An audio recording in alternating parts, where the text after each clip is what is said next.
Bonjour, aujourd'hui je vais vous raconter une fabuleuse histoire remplie de combats, de trahison et de péripéties. L'histoire du prince empereur.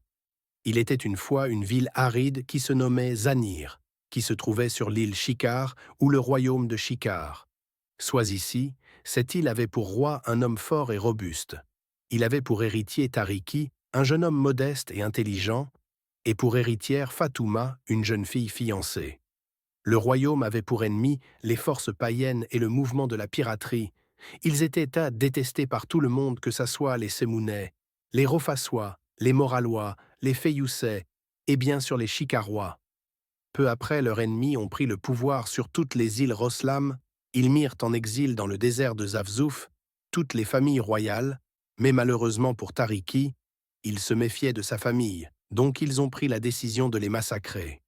Tariki et Fatouma furent à moitié épargnés par cette tuerie.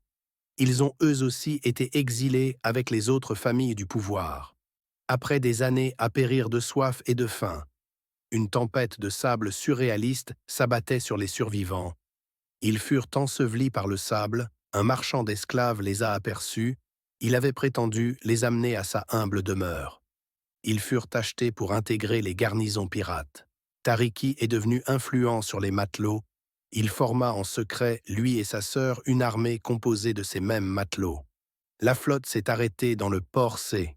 Tariki et ses troupes ont décidé d'attaquer Romils, qui est la capitale des forces païennes et du mouvement de la piraterie. Cela fut une victoire éclatante. Les forces païennes et le mouvement de la piraterie s'effondrèrent petit à petit, jusqu'au moment où Tariki put créer un royaume qui rassemblait toutes les îles Roslam. Il se maria, il tâcha de créer avant sa mort une carte pour que ses héritiers ne se battent pas pour son héritage. Et il aura, après son travail acharné, une fin heureuse avec deux héritiers heureux.